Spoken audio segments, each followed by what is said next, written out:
Hey, McGann, it's good to see everyone. I am excited to bring you our newest read aloud.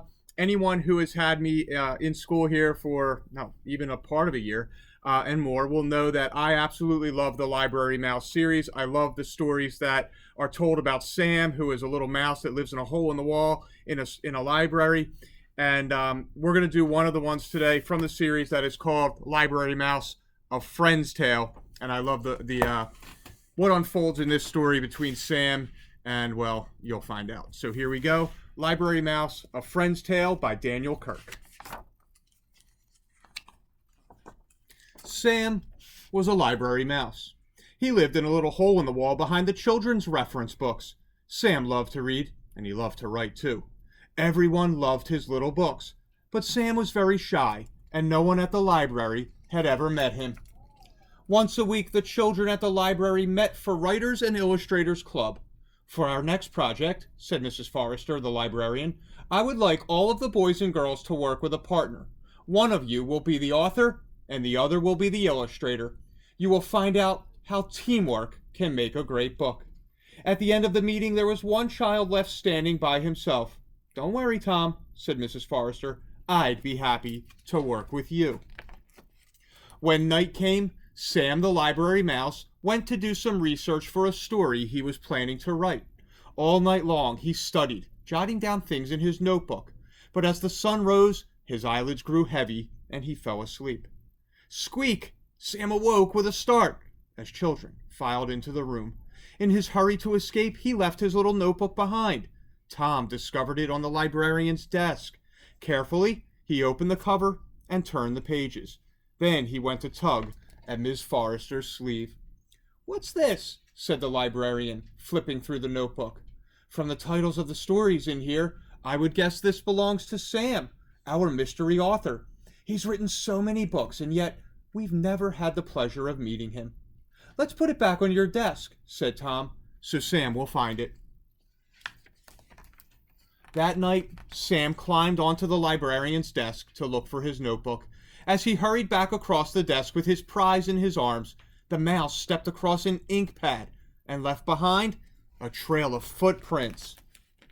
Good morning, Mrs. Forrester said to Tom when he arrived early the next day. Did you bring some ideas for a story we can work on together? Not yet, said Tom.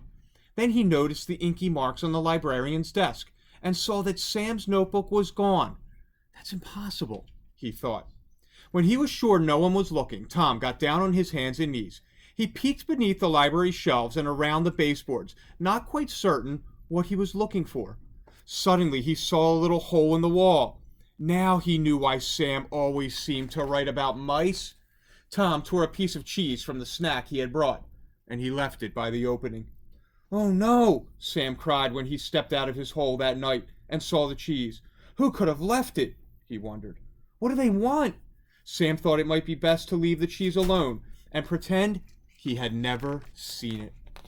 The next time Tom came to the library, he found the cheese, looking dry and lonely, just where he left it.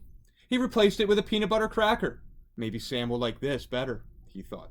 Indeed, when Sam awoke and smelled the cracker, it was all he could do not to gobble up the treat. Clearly, someone had discovered his hole. Sam hoped that if he ignored the food, whoever it was would go away and forget about him. But Tom did not forget about Sam. He thought about writing a letter to the library mouse, but he wasn't sure what to say. Then he got an idea. He sat down and started to write a story. It was called The Shy One, and this is how it began. Once upon a time, there was someone who was very shy. His name was Sam. People seemed to make him nervous. The children at the library knew what Sam was like because of the books he wrote, but nobody really knew who Sam was, and that seemed to suit him just fine. Until one day. When he finished writing, Tom folded up the paper and left it just outside the little hole in the wall. That night, Sam read the story from beginning to end. Tom had discovered the one thing Sam could not resist, a story.